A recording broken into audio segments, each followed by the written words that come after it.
नमस्कार, मैं आरडी भारती और आप देख रहे हैं बिहारी सुल्तान। मैं सभी दर्शकों का हार्दिक धन्यवाद देता हूं। आप लोगों का प्यार कांस्टेंट बना हुआ है। आप लोग बड़े चाव से हमारे चैनल को देखते हैं, जिसके लिए हम आभारी हैं। सबसे पहले मैं आपको बता दूं, बहुजन समाज की जो मुख्य खबरें होती है, बहुजन समाज को किससे फायदा है, क्या नुकसान होने जा रहा है, कौन सी पार्टी अच्छा सोचती है और कौन सा पार्टी ध्यान नहीं देती है, इसके बारे में हम पूरा एनालिसिस करते हैं। कल की घटना है, बहुत सारे चैनल्स पे, बहुत सारे टीवी डिबेट में आपने सुना होगा कि बिहार ने पहली बार कास्ट सेंसस जारी कर दिया। सरकारी आंकड़े, जो जातिगत जनगणना है बिहार का, वो सरकारी आंकड़ा जारी कर दिया गया। मैं पूरा ब्रीफ बताऊंगा, लेकिन बहुत सारे जो राजनीतिक विशेषज्ञ हैं, जो बढ़ चढ़ कर बोलते हैं कि नीतीश कुमार ने प्रधानमंत्री नरेंद्र मोदी को पटकनी दे दिया। लोग कहते हैं अब क्या करेंगे मोदी जी, लेकिन आपको शायद उस बात का पता नहीं कि दूरगामी परिणाम इसका क्या होने वाला है, राजनीति का भविष्य कैसा होगा। बिल्कुल परफेक्ट एनालिसिस आपको हम दे रहे हैं। बिहार में मीडिया वाले तो कह रहे हैं, आप भी सुनकर खुश होते होंगे कि नीतीश कुमार ने जोरदार झटका दे दिया 2024 के लोकसभा चुनाव से पहले, और उन्होंने जातिगत जनगणना के आंकड़े जारी कर दिए। अब क्या करेंगे मोदी जी? लेकिन कोई नीतीश कुमार के दिल से पूछे, क्या वो खुश हैं? आखिर समस्या कहां है इन जातिगत जनगणना में, और सरकारी तौर पर ओबीसी को कितने फाड़ा गया, कितने टुकड़ों में बांटा गया सरकारी तौर पर। जिसको आप बात करते हैं हमें जातिवाद खत्म करना है, आप बात करते हैं समाज एक हो, आप ये कहते हैं कि 85% लोगों की भागीदारी हो। कभी आपने सोचा है उस 85% को 85 टुकड़ों में सरकारी व्यक्तियों के द्वारा सरकारी आदेश से फाड़ फाड़ किया गया है?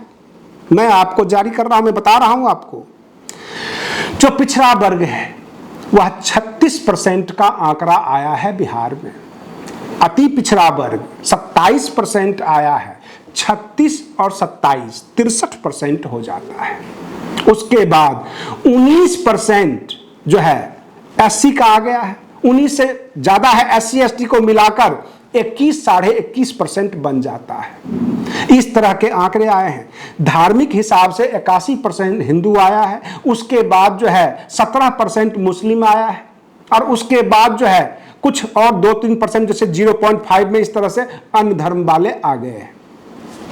रिलीजन को बांटा गया।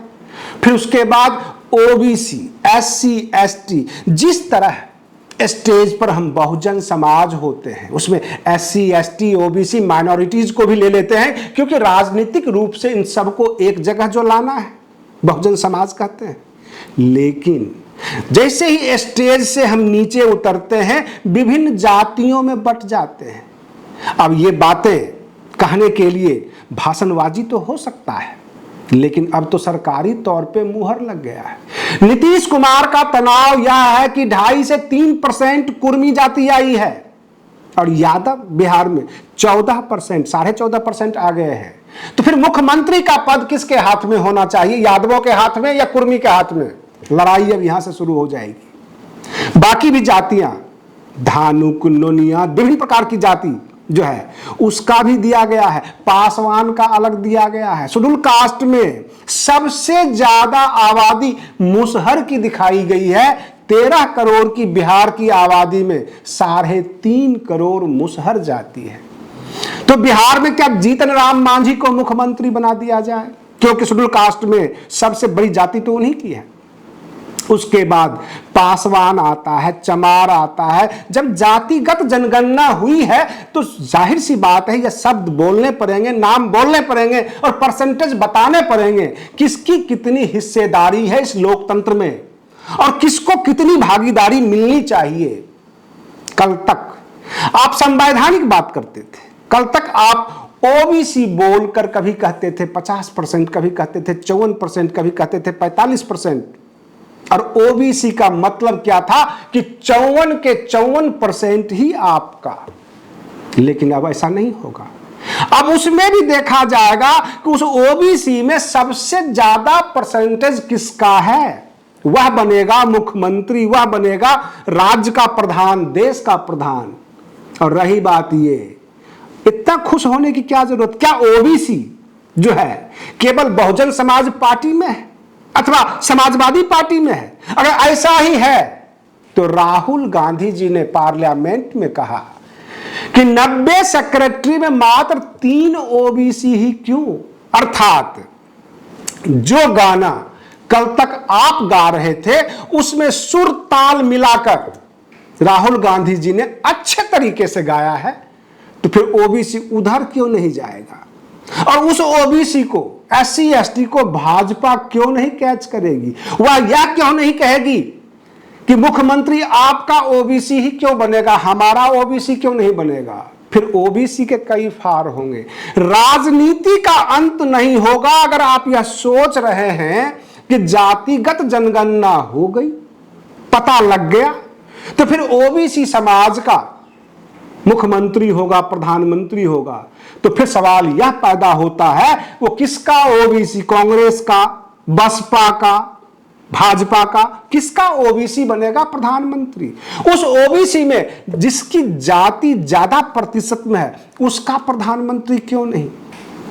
कहने का तात्पर्य है, जैसे बिहार के आंकड़े आए हैं 14% यादव, अगर उत्तर प्रदेश में भी ऐसे ही आंकड़े आ गए तो हो सकता है कल को रामकृपाल यादव जो भाजपा के हैं उनको प्रधानमंत्री बनने का मौका मिल जाए। बिल्कुल क्लियर कट में वो ओबीसी नजर भी आएंगे, यादव समाज से भी हैं, बहुत सारे यादव जो है भाजपा में भी हैं। तो फिर अखिलेश यादव ही क्यों? शेड्यूल कास्ट शेड्यूल ट्राइब्स में बिहार में जो फिलहाल देखा गया है, पासवान का वर्चस्व रहता है बहुजन समाज में, राजनीति में, चाहे वो रामविलास पासवान हो, उनके पुत्र चिराग पासवान हो, पशुपति पारस केंद्र में मंत्री होते हैं, जगह जगह आपने देखा होगा। और रही बात ये, जो मुसहर जाति के हैं वो केवल बिहार तक ही सीमित रहते हैं, जीतन राम मांझी आपको नजर आ रहे होंगे। और रही बात ये, चमार जाति में एक ही ऊपर तक आए बाबू जगजीवन राम, उसके बाद लोकसभा स्पीकर बनी मीरा कुमार। तो जातिगत जनगणना कई जगह आपको नफा तो कई जगह आपको नुकसान भी पहुंचाया है। समस्या यह है कि अब उस ओबीसी में एक दूसरे की शक्ल देखेंगे कि किसकी जाति ज्यादा प्रतिशत है, उसको बोलने का मौका दो, उसको आगे करो। और जाहिर सी बात है वो उसका हक है। तो पहले 5400 जातियों में बांटा गया था, 4000 जातियों में बांटा गया था। जिस मनुवाद को आप बारंबार कोसते थे वह मनुवाद अब सरकारी तौर पे मुहर लगाया है बिहार में, कास्ट सेंसस जारी किया है और राजनीति अब यहां से शुरू होगी। और रही बात ये, भाजपा से निकलकर नीतीश कुमार राष्ट्रीय जनता दल के साथ मिलकर मुख्यमंत्री बने। जानते हैं इसका मुख्य कारण क्या है? ऐसा नहीं कि उनको ओबीसी से प्यार हो गया, उनको आरजेडी से प्यार हो गया। उनको बार बार लग रहा था कि भाजपा वालों की संख्या बहुत ज्यादा है, विधायकों की, हम थोड़े से हैं, ये अपनी चला रहे हैं, अपनी ताकत दिखा रहे हैं, इसलिए इनके साथ नहीं रहूंगा। और तेजस्वी यादव जूनियर हैं, नए नए लड़के हैं, उनको डिप्टी सीएम बनाकर अपने हिसाब से चलाऊंगा, और आरजेडी में आकर मिल गए। अब जातिगत जनगणना में यह आ गया कि 14% यादव है। तो बाहरी लोग उनसे सवाल ना करें, पत्रकार उनसे सवाल ना करें, लेकिन उनका जमीर उनको धिक्कारेगी कि हम तो 2-3% ही हैं, कुर्मी जाति की हमारी राजनीति है, कुशवाहा की हमारी राजनीति है, यहाँ तो ये यादव 14% है। कहीं ऐसा ना हो कि फिर से ये बिहार में गठबंधन भंग हो जाए। कास्ट सेंसस को देखते हुए कहीं न कहीं से नीतीश कुमार को गलानी फील होने लग जाए। ये ऑटोमेटिक होगा, कोई उनको कहने नहीं जाएगा, कोई उनको धिक्कारेगा नहीं। लेकिन जिस कास्ट की संख्या ज्यादा होगी वो गर्व से चूर रहेगा, बिल्कुल राजनीति में कहेगा हम लोकतंत्र को हिला देंगे। और ऐसा भी हो सकता है। 14% जो है यादव है, 3-3.5%, भूमिहार 3-3.5%, राजपूत 0 कुछ परसेंट, कायस्थ और ब्राह्मण, सबको मिलाकर ऐसा तो नहीं है कि राजनीति बिहार में शुरू हो जाएगी कि इसके हिसाब से तो हम 20-25% हो जाते हैं, हम बुद्धिजीवी भी हैं, ताकत में भी हैं, तो बाकियों को परेशान करो, बाकियों को कुछ नहीं समझेंगे। क्योंकि बाकी जितनी भी जातियां बनी है वह परसेंटेज बहुत थोड़ी थोड़ी है, बड़ी संख्या में केवल यादव है। अगर यादव, भूमिहार, राजपूत, ब्राह्मण का सबका गठबंधन हो जाए तो पटना की राजनीति में, पटना की असेंबली में किसका बोलबाला होगा, सत्ता में किसकी धमक होगी, ये कास्ट सेंसस अब तय करना शुरू कर देगा। और नीतीश कुमार का तनाव पिछले 24 घंटे से इसी बात का बढ़ा है। कोई तो उनसे दिल से पूछे कि आप इतना तनाव में क्यों हैं। लोग ये कहते होंगे डिबेट का विषय हो सकता है कि मोदी जी को बड़ा झटका लगा और मोदी जी भी चौकन्ना हो जाएंगे। अरे बिहार में इस तरह के आंकड़े आए हैं तो क्यों नहीं पूरे देश भर में हम जनगणना करा लेते हैं। उत्तर प्रदेश का भी निकल कर आ जाएगा, पश्चिम बंगाल का भी निकल कर आ जाएगा, और फिर ये तय करेंगे कि राजनीति किस प्रकार की होनी चाहिए। अगर ओबीसी की ही राजनीति करनी है तो फिर आपका ही ओबीसी क्यों, हमारा ओबीसी क्यों नहीं। राजनीति हमें करना है, बस सामने फ्रंट पे ओबीसी दिखाना है, एससी दिखाना है, एसटी दिखाना है। जैसे कि आप देख सकते हैं उत्तर प्रदेश की राजनीति में अक्सर क्या कहा जाता है कि समाजवादी पार्टी के मुखिया अखिलेश यादव चंद्रशेखर आजाद को नगीना सीट देंगे। नगीना सीट के बारे में आप समझ लीजिए, उस इलाके के बारे में, वहां बसपा का वोट बैंक बहुत तगड़ा है, बहुत बड़ा है।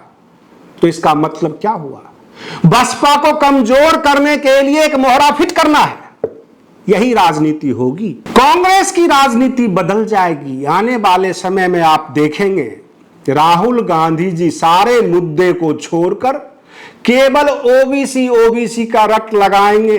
सभी दल केवल ओबीसी की राजनीति करेंगे। और इतिहास इस बात का साक्षी है कि कांग्रेस के अंदर जो राष्ट्रीय अध्यक्ष बनाया जाता था, वह राष्ट्रीय अध्यक्ष अक्सर कांग्रेस के हाईकमान कोई और होते थे, प्रधानमंत्री गांधी परिवार से होता था, उनसे पूछ पूछ कर फैसला लेता था। डॉक्टर मनमोहन सिंह 10 साल प्रधानमंत्री रहे, वह भी गांधी परिवार से पूछ पूछ कर फैसला लेते थे। तो क्या ऐसा नहीं हो सकता कि देश का कोई भी प्रधानमंत्री ओबीसी डाल दे, वह भी पूछ पूछ कर काम करेगा, हाईकमान से पूछ के काम करेगा? यह भी हो सकता है उत्तर प्रदेश में योगी आदित्यनाथ जी को हटाकर केशव प्रसाद मौर्य को बिठा दिया जाए मुख्यमंत्री के पद पर, और आपकी राजनीति जो एससी एसटी ओबीसी की है वो धरी की धरी रह जाएगी। कहने का तात्पर्य है हर पार्टी कमजोर नब्ज को देखती है, जनता किधर जा रही है, कास्ट सेंसस क्या कह रहा है, परसेंटेज किधर ज्यादा है। अगर आप कहेंगे कि यादव अगर 14% बिहार में है तो उत्तर प्रदेश का मुख्यमंत्री तो अखिलेश यादव को होना चाहिए, तो हम कहेंगे आपसे कि उत्तर प्रदेश का मुख्यमंत्री बसपा सांसद श्याम सिंह यादव को क्यों नहीं होना चाहिए। अगर बात यादव की ही आती है, बसपा में सांसद हैं श्याम सिंह यादव, उनको क्यों नहीं बनना चाहिए। सवाल यहां पर जाति की नहीं है, सवाल यहां पर यह है कि जिस पार्टी में ओबीसी एससी एसटी के हक की बात की जाती है, क्या उसे आप चुनेंगे या केवल जाति को देखकर चुनेंगे। कई बार राजनीति में ऐसे खेल भी देखे गए हैं।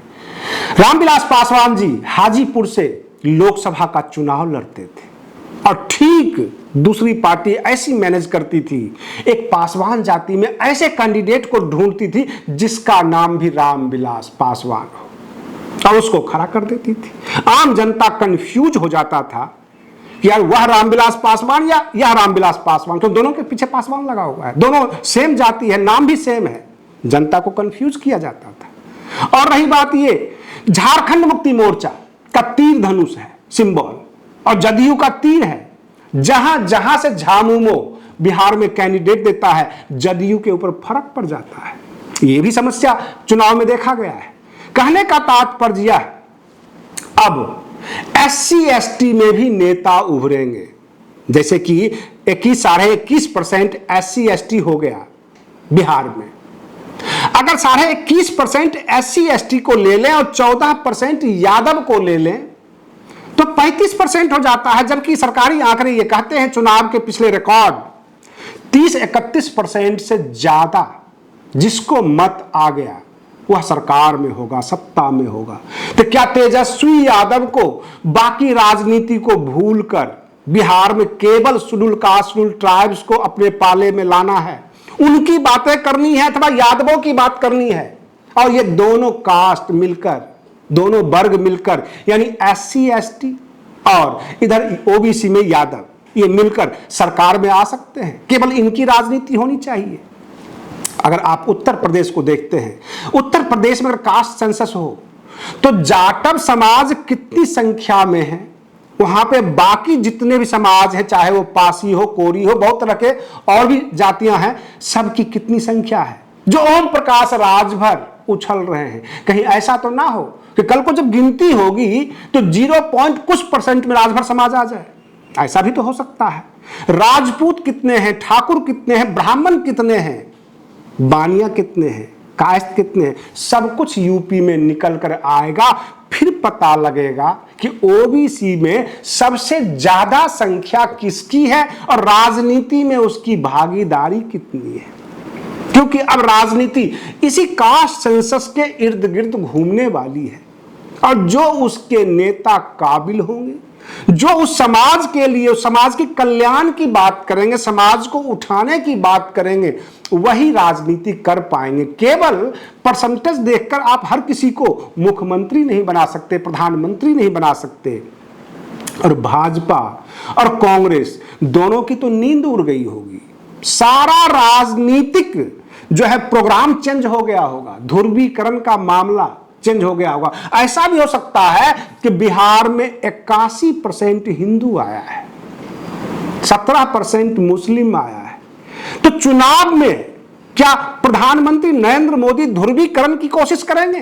क्योंकि कल का उन्होंने राजस्थान के भाषण में कन्हैया लाल की जिक्र किया, लेकिन हाथरस की बेटी का जिक्र उन्होंने नहीं किया। यह अफसोस है। राजस्थान में बहुत सारे ऐसे भी मासूम बच्चे जो शेड्यूल कास्ट, शेड्यूल ट्राइब्स के हैं, जिनके साथ भेदभाव हुआ, उनको पीट पीट कर मार दिया गया। हमारे देश के प्रधान को उसकी याद नहीं आई। एक कन्हैया लाल जो दर्जी का काम करते थे, जिनकी हत्या हुई थी, वो जिक्र करते हैं प्रधानमंत्री जी। तो आने वाला जो समय होगा, क्या वह धार्मिक ध्रुवीकरण होगा? और जो आपका कास्ट सेंसस है, जो OBC है, वो आपस में ही लड़ते रहेंगे कास्ट सेंसस करके, जातियां दिखा दिखा के, परसेंटेज करके, और भाजपा वाले धार्मिक ध्रुवीकरण करके सत्ता में आ जाएंगे। ऐसा भी तो हो सकता है। संभावनाएं कई हैं। आम जनता के सामने जो राजनीति होगी, आप ये कहते रहेंगे कि हम 14% हैं, तुम 2% हो, तुम 3% हो। भाजपा वाले कहेंगे हम 81% हैं। और रही बात ये, जनवरी से रामलला की पूजा भी होगी। बिहार में 81% हिंदू आ गया है, हिंदुत्व जाग उठेगा। और रही बात ये कि भाजपा ये कोशिश करेगी, यार ये SC/ST OBC का जो मुद्दा है ये बड़ा टफ है, क्यों नहीं 81% के ऊपर हमला किया जाए, इनकी भावनाओं को जगाया जाए। बहन मायावती जी को भी लगता होगा कि अल्पसंख्यकों को जोड़ लें और SC/ST को जोड़ लें, हम बहुत ज्यादा संख्या में आ जाएंगे। तो मैं आपको बता दूं कि कल तक जो न्यूज चलता था 20%, 25% अल्पसंख्यक हैं इस देश में। अल्पसंख्यक का मतलब मुसलमानों से लेते थे, लेकिन बिहार में मुसलमानों की संख्या मात्र 17% है। और प्रश्न यहां पर यह भी उठता है कि SC/ST का जो परसेंटेज है 21.5% है। तो कहने का मतलब यह है कि राजनीति में वर्चस्व SC/ST का होना चाहिए या अल्पसंख्यक का? यह भी सोचने वाली बात है। और रही बात ये, कल तक असदुद्दीन ओवैसी जी कहते थे हम 25% हैं, हम देश में हमारी भागीदारी 25% होनी चाहिए। तो बिहार में तो आप 17% हैं। लोग ये कहते हैं कि अल्पसंख्यक बहुविवाह करते हैं, बहुत ज्यादा बच्चा पैदा करते हैं, इनकी संख्या बढ़ रही है, तो फिर 17% पे ही क्यों निबट गई बिहार में? कहने का तात्पर्य यह कि धार्मिक उन्माद को फैलाकर, धार्मिक ध्रुवीकरण को करके भाजपा सत्ता में आई और यह सत्य निकलकर आया है। 81% हिंदू निकले हैं और 81% इस लोकतंत्र में जिसके साथ हो उसकी सत्ता होगी। और आगामी चुनाव में आप SC, ST, OBC सब गाते रह जाएंगे।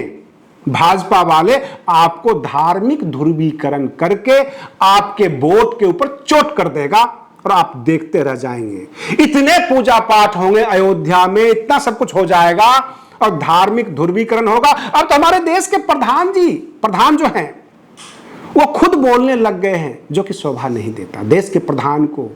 अगर वह छोटे छोटे मसले बोलते हैं तो सभी के बारे में बोले, मासूमों के बारे में बोले, स्कूलों के बारे में बोले, महिलाओं के बारे में बोले, जिसमें किसी का नाम नहीं हो। पर्टिकुलर एक केस को बताकर धार्मिक ध्रुवीकरण कहां तक जायज है?